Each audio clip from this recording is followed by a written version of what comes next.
All right, we're going to continue from where we left off a couple of weeks ago. Our last session, we talked about change or seismic shifting reality. And my thinking there was that change is always going on, but what we have been experiencing in the last year plus has been more than that.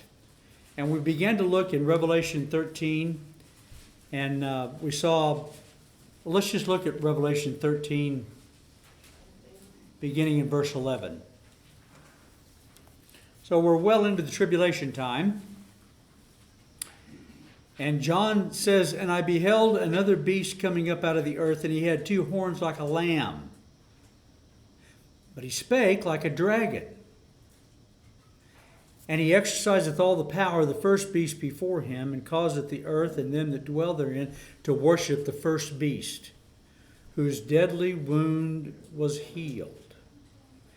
And he doeth great wonders, so that he maketh fire come down from heaven on the earth in the sight of men, and deceiveth them that dwell on the earth by means of those miracles which he had power to do in the sight of the beast, saying to them that dwell on the earth," remember the earth dwellers, "them that dwell on the earth, that they should make an image to the beast, which had the wound by a sword, and did live. And he had power to give life unto the image of the beast, that the image of the beast should both speak, and cause that as many as would not worship the image of the beast should be killed. And he causeth all, both small and great, rich and poor, free and bond, to receive a mark in their right hand and on their foreheads, and that no man might buy or sell, save he had the mark or the name of the beast or the number of his name." So there's multiple things going on there. There's a mark, there's the name, and there's the number. Here's wisdom. "Let him that hath understanding count the number of the beast, which is the number of a man." So the number of man in the Bible, numbers are big deals in the Bible. The number of man is 6. Numbers are big deals. 7 is the number of completion. 3 is the number of the Trinity. 1 is the number of the singular God. 6 is the number of man.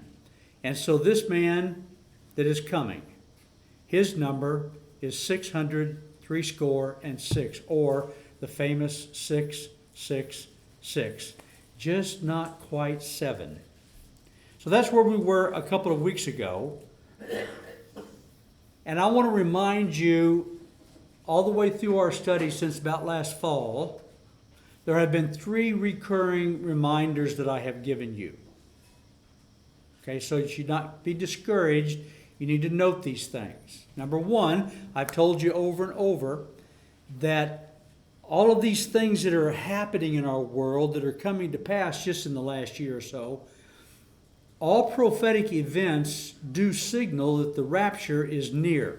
I can't tell you if it's tomorrow or 10 years from now, but I can tell you it's closer today than it was yesterday. Right? I'm a genius. It's closer today than it was yesterday. But we are coming toward the end of the end times. And so this should be good news for you. If you are an immature believer, then you're just going to be rattled by these things. But if you know what the back of the book says, these are encouraging things, that we're coming to the time when we get to actually see Jesus. The second recurring reminder is that the advancements always seem quicker than they actually wind up playing out. When the weatherman says it's going to rain Thursday at 1 o'clock, you can almost count it's going to be 4 o'clock or 6 o'clock, if at all. Well, prophecy is kind of like that. We see these things happening, and we can't tell at the speed at which things are really going to happen.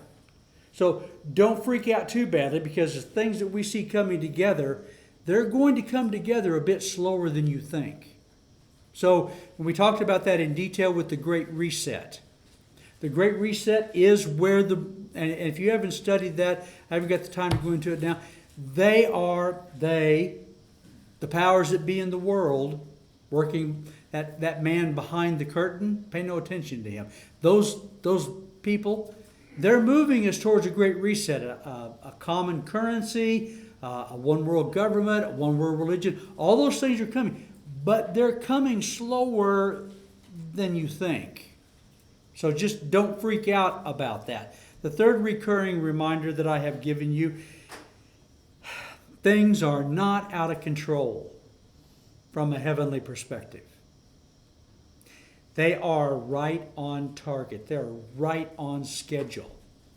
So if you see these things that we've seen in the last year, people out there in the world who don't have a Bible, don't know what their Bible says, don't know these things that are supposed to happen, they're going to happen. Imagine what terror must be in their hearts when they try to sleep at night. But you and I know what Scripture says. So there's no reason for us to be afraid.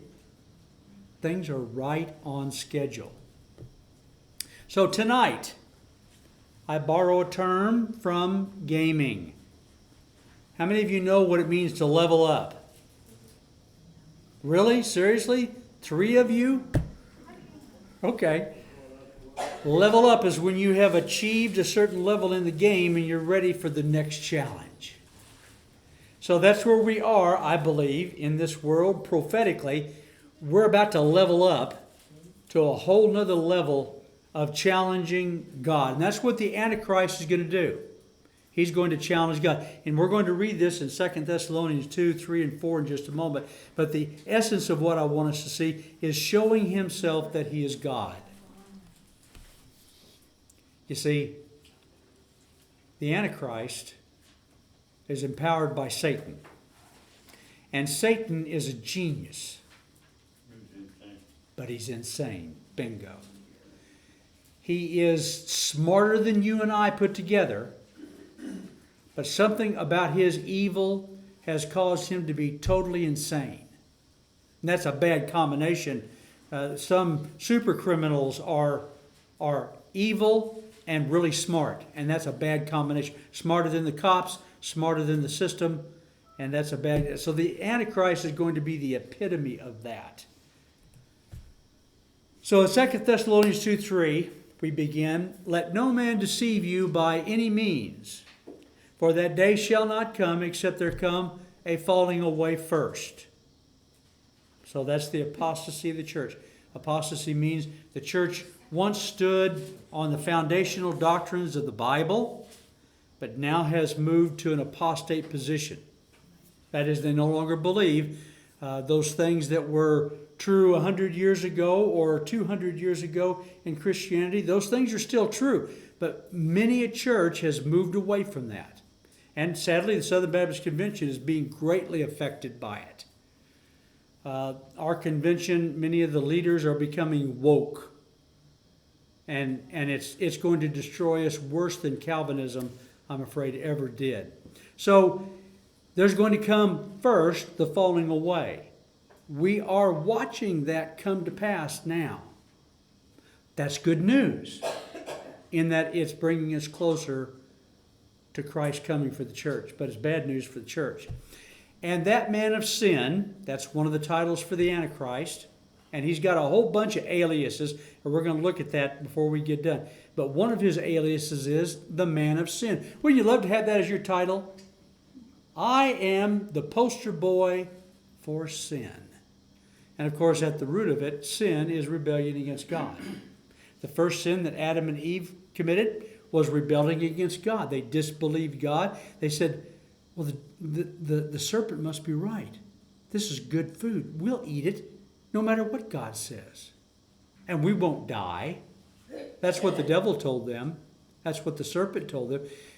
And when it happened, they began to die, just like God said that it would. So that man of sin is going to be revealed. And here's another one of his titles, the son of hell. That's what perdition means. The son of perdition. That's one of his titles. Again, wouldn't you love to be known as that? The son of hell. Who opposeth, here's a characteristic of him, who opposeth and exalteth himself above all that is called God. All that is called God. That's quite a bit. I mean, God is big. All that is called God, or that is worshipped, so that he, as God, sitteth in the temple of God, showing himself that he is God. This Antichrist is smart and insane. During the tribulation, which is coming soon, I don't know when, but soon, there's going to be a rebuilding of the temple in Jerusalem. The temple has to be there for this to take place, right? There has to be a temple. And when that temple is there, the Antichrist is going to make a deal with the Jews and the world. This is the covenant, the contract that lasts for 7 years, according to the Bible. And for 7 years, the Jews are going to be promised peace. And they're going to rebuild their temple, and they're going to have their sacrifices. Halfway through the tribulation, the Antichrist is going to break that deal. And he's going to do it in a big way. He's going to break that covenant by coming into the temple and setting himself up and his image as if he is God, and causing all the world to worship him and kill those who will not worship him. Okay, so all that is called God. We could talk about that for the rest of our time. What we've got going on, and I'll have to give credit to John MacArthur. He's the first one to put it so that I got it. The transgender thing, or whatever the latest term they're using, gender fluidity. You know, I identify this way today, but tomorrow I may identify as something else. That is the ultimate poking the finger in the eye of God. That's what that's all about. That is a defiance. I will decide what I am, not God. Now, God made you a certain way, a boy or a girl. And I don't know what to do for you if you don't know which that is. But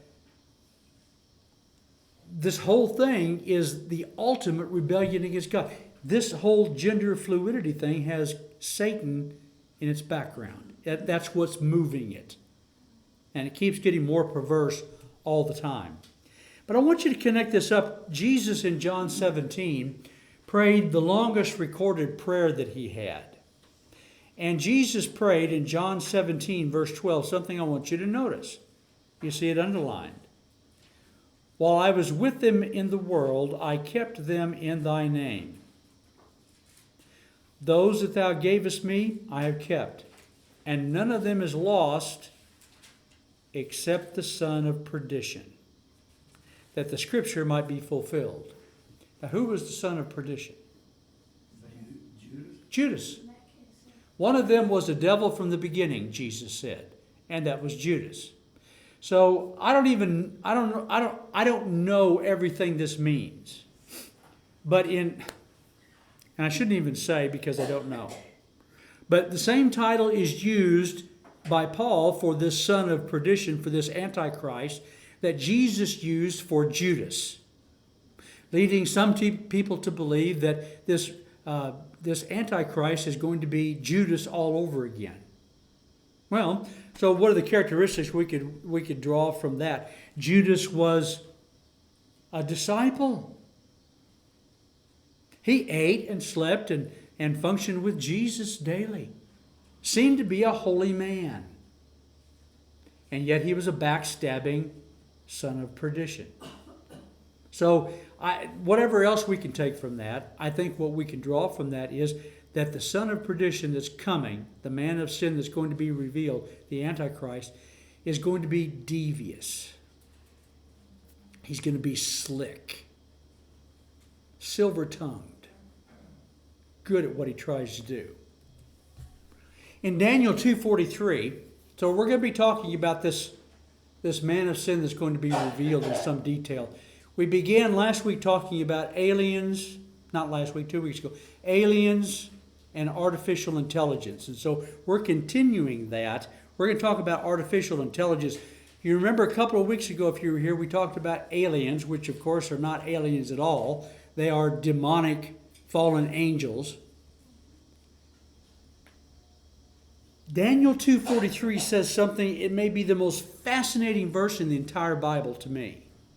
So Daniel is giving the interpretation of this statue that Nebuchadnezzar saw. Nebuchadnezzar saw in a dream this giant statue, a head of gold, shoulders and arms of silver, belly and thigh of bronze, legs of iron.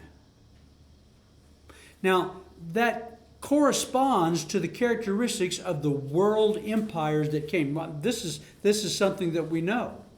All of these empires had the characteristics of those metals all the way down even to Rome, right? 2 legs of iron. Well, what's the characteristic of Rome? At the end, there were 2 capitals, weren't there? It was divided into 2 different areas where Rome ruled the world from. And I think that's amazing that God was in such detail revealing this. And so Daniel is revealing the meaning of this. The feet of this statue were partly of iron and partly of clay. This is revealing. Daniel says, and whereas thou sawest iron mixed with miry clay. Okay, now you can't mix iron with clay. It won't work. You can try, and for a time you may have some success, but ultimately there's going to be a weakness that's going to fall apart. These feet are going to be partly of iron, partly of miry clay. And then underline the word they. This changes here. Not it, they. Well, who's they? That's people or entities of some sort. They shall mingle themselves with the seed of men. But they shall not cleave one to another, even as iron is not mixed with clay. Okay, so you've got 2 entities here, groups of entities. You've got they, whoever they are, and you've got the seed of men. Okay, so you've got people. That's what the seed of men is, people. But whatever these they are, I believe they are going to be, as they were the fallen angels in Genesis 6 that we're going to look at a little bit. These aliens, as they're being revealed to the world, right? Aliens is a big... And who in the world doesn't believe in aliens now? So we've been set up. Star Trek, Star Wars, all of this is setting up our thinking to accept.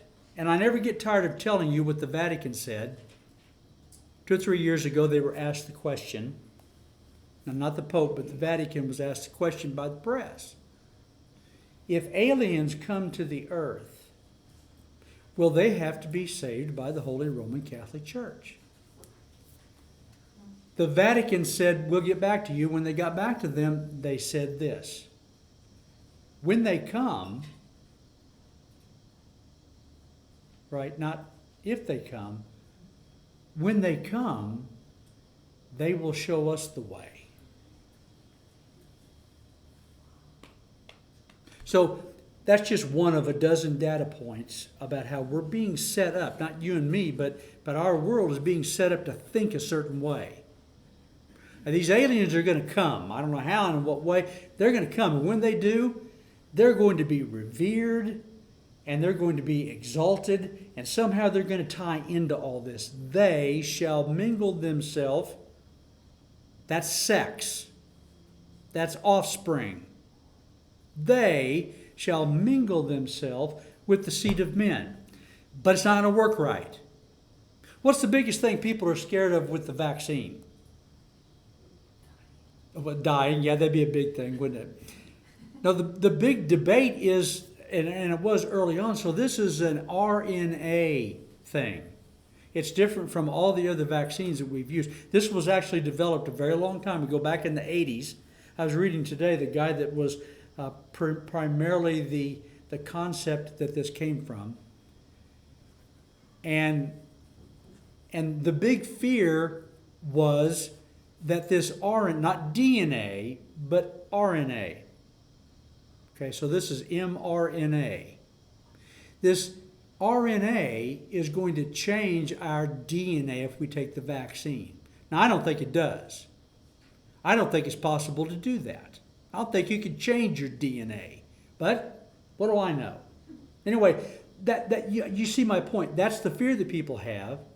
And this really seems to fit in some bizarre way with this weird verse that I don't understand, but it intrigues me. It means something, right? All of the Bible means what it means. And it means to me that somebody is going to have sex with somebody, and it's not going to work right. Whatever that is. You know, Dolly, remember Dolly? She died. She didn't have a long and healthy life. Dolly the lamb, the Dolly the sheep. Yeah, that's before your time. Wow.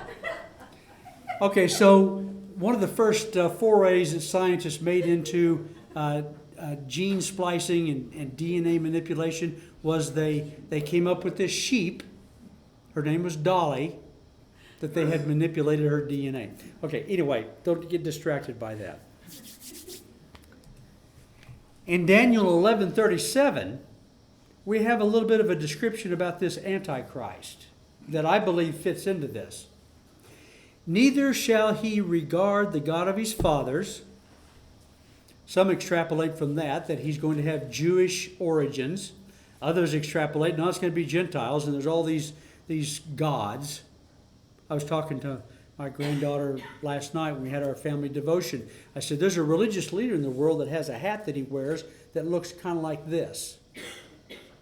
And it is a hat that is representative of Dagon, the fish god. Neither shall he regard the God of his fathers, nor the desire of women, nor regard any God. He's going to sit in the temple and convince himself he's God. For he shall magnify himself above all. So he's not going to regard the desire of women. What does that mean? I don't know. Yeah, it could mean he's a homosexual. That's the first thing that would occur to us. That's the first thing I've always thought, is that he will be gender fluid or something bizarre like that. So since I don't know what it means, let me just share some details with you that you might find fascinating. If our internet access will operate fast enough. So the American Medical, no, I'm not interested. The American Medical Association urges shocking change to birth certificates. The transgender campaign, can you read that? The transgender campaign to legitimize life under gender dysphoria. In other words, you don't know what you are. You're confused. And normalize the strategic mutilation of body parts. That's what parents are doing to their babies. They don't want them to be boys. They want them to be something else. Argues that sex is not male or female, this is the American Medical Association, but rather how a person feels. Now, to some of you, this is not a surprise. Those of you that have been in the school system, you've known about this for some time. The American Medical Association just came out with this. Now the American Medical Association has launched a surprising advocacy that aligns to move to eradicate the male or female designations on birth certificates. Oh, I think if you'll stick around, we're going to find even dumber things come out.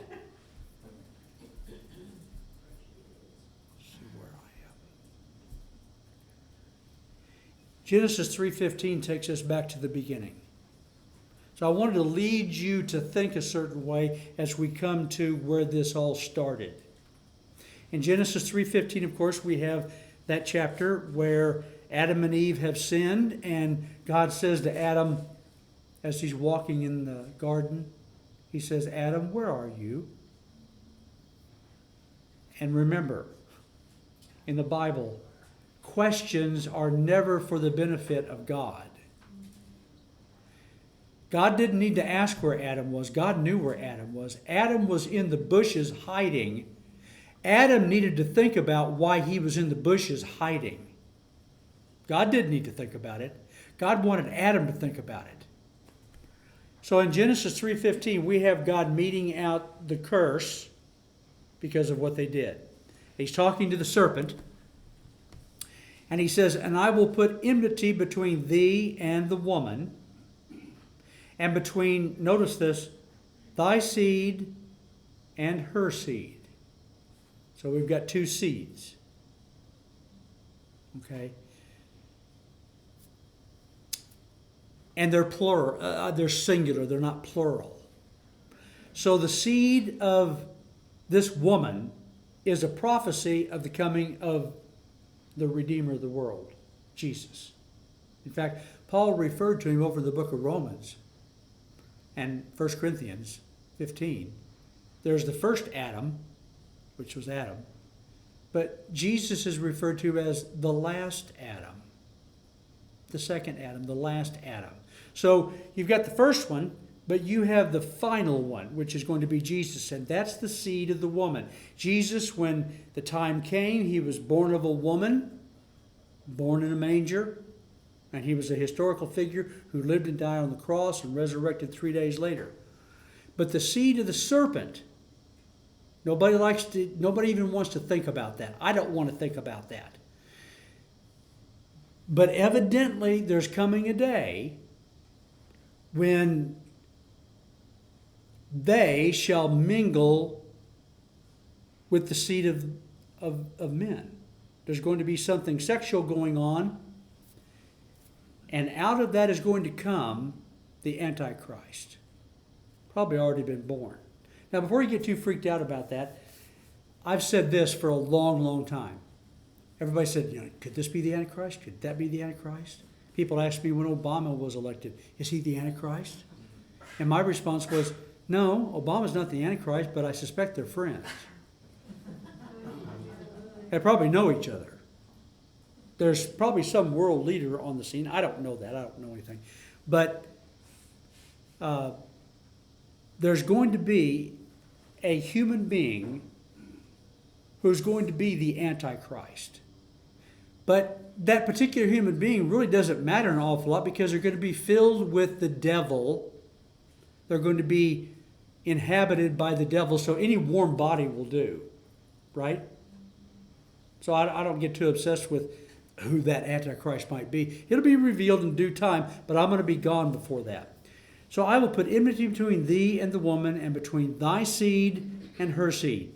So there's going to be this battle that's going to go on, and it says, it shall bruise thy head, and thou shalt bruise his heel. So this is set up where the Antichrist, the son of perdition, if you will, that spirit of Antichrist, is going to get Jesus crucified. That's not the Antichrist, but it is the driving demonic force that got Jesus crucified. Thought he had him, but of course, Jesus was Lord of death as well, right? So he came back to life 3 days later. But Jesus is going to grind that serpent's head under his heel one of these days. That's what that prophecy means. Okay. So Satan, it's kind of pathetic what he does. So why did Satan become who he was? Ezekiel and Isaiah, they tell us that Satan was originally one of 5 cherubim. 5 super angels, if you will. There are now, in the rest of the Bible, only 4. Because that 5th cherub was Lucifer. And if you look at the representation of the animals in those other 4, all you're left with is the serpent. That 5th one was the serpent, representative of the serpent group of animals, if you will, here on the earth. And so he thought himself to be greater than God. And God cast him down to the earth. Right? So Satan is a duplicator. He wants to be God. He's going to sit in the temple and try to convince himself he's God. He's insane. He's a duplicator, a counterfeiter, an imitator. Let me show you some ways. Over the book of Revelation, we have a satanic trinity. The dragon, the false prophet, and the beast. That's not an accident that there are three that make up this satanic, unholy trinity. He's the duplicator. The seed of the serpent looks to be a counterfeit of the virgin birth. So Jesus was born, no earthly father, and earthly mother, right? Supernatural, one of a kind, never happened to anybody before, won't happen since. But in some way, this thing that won't mingle with the seed of men, whatever this bizarre thing that's going to happen, there's going to be a unique supernatural birth of the Antichrist in some unnatural way. Now, that's all I know. I'm not even sure about all that. But I can extrapolate from the scripture, this is going to be the case. He's going to be a duplicator. He's going to try to imitate what Jesus did in the virgin birth. And then there is the counterfeit resurrection. We read about it in Revelation earlier, Revelation 13:3, and I saw one of his heads as it was wounded to death, and his deadly wound was healed. And all the world wondered after the beast. So here is a counterfeit resurrection. It's really kind of pathetic to me that he's trying to convince himself he's just as good as God. Kind of sad, actually. Okay, so that brings us to talking about this artificial intelligence. And I could spend the next month of Wednesday nights talking about artificial intelligence. We're not going to move that slow. We talked about it a little bit before. What is it and what is it not? It is computer programming that is able to access huge amounts of data. Okay, if you're familiar with computers, you know about thumb drives and hard drives, and now we've got storage in the cloud somewhere, Apple and all that, okay? So we have massive amounts of information now. How many pictures do you have on your phone? You could have 50,000 if you wanted to, if you wanted to pay for the storage. It gets bigger and bigger. And so